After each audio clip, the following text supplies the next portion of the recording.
Greetings everyone, my name is ShiningStar5022. Today, I'm going to talk about what we can expect graphic-wise from the Pokemon game for next year. I'm basing this on one simple thing that Ishihara has said a while back, specifically on how the graphics will be better than any Pokemon game prior, including Let's Go Pikachu and Eevee. But what does he mean by that? Well, here's what I think the graphics for Pokemon 2019 will be like. Additionally, I will talk about the possibility of voice acting, though it won't be what you expect. First off, let me get one thing out of the way. I would not expect the game to be as big as something like Breath of the Wild, nor do I expect the graphics to be as hyper-realistic. This is based on not only what Masuda said in an interview, though he is stepping down, therefore the things he said may not apply to Pokemon 2019, but also in what I think would work best. The hyper-realistic art style would not fit too much with a franchise like Pokemon, as it is way too detailed. Like, this is the type of art style you would see in a new Final Fantasy or Tales game, not Pokemon. I'm also not expecting the game to be a big open-world game, as it will still need to keep the battles long grass, and hopefully a more detailed trainer customization, among other things. Now, just because the game is most likely going to keep its linearity, it does not mean it cannot be a semi-open world game. What do I mean by this?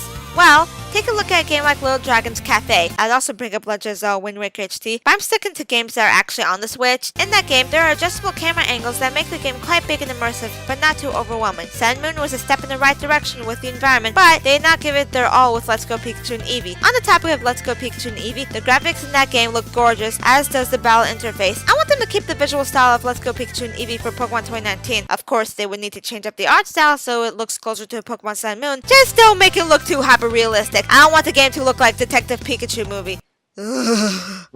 Now, we're getting into the big one. I do hope that Pokemon 2019, as it is a venture into a new generation, will be the first game since Emerald to run at 60 frames per second. This would make the game much more fluid, and seeing as how they spent about 4 years putting their all into it, it would make the game look much more appealing as everything would run smoothly. I've seen a lot of gameplay from games like Kirby Triple Deluxe, and I thought to myself, wait, why doesn't the new Pokemon game have a frame rate that smooth? Imagine how cooler cutscenes would look with a frame rate like that. It would be a lot more immersive. Granted, some people may see this as a tall order, and I would not be surprised if Pokemon 2019 still ran at 30 frames per second. However, Mario Odyssey can have a semi-open world experience with a frame rate of 60 frames per second, so can Pokemon. Now, let's talk voice acting. I believe that it's high time that Game Freak adds some form of voice acting to their new entry to the Pokemon series for 2019. Never heard my name? Well, that's a shock. Forget my fame. You want his game? Let's talk. You don't know this kid, so why do you care? It's really no big. I want it fair and square. No, I don't mean like that. Fully voice acted cutscenes would make it impossible for you to name your own character, and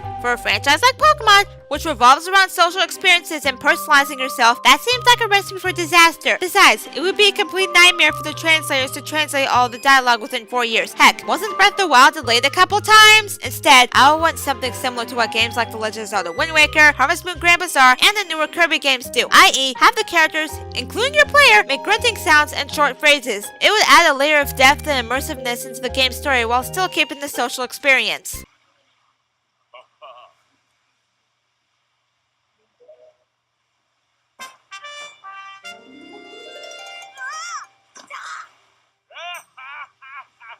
In conclusion, this is how I want the next Pokemon game to look and sound, at least in terms of voice acting. It would make sense on the hybrid console like the Switch, and it is the most logical route. I am not asking for much change with the graphics, just a few minor changes to make it more immersive. Anyway, this is ShiningStar5022 saying au revoir!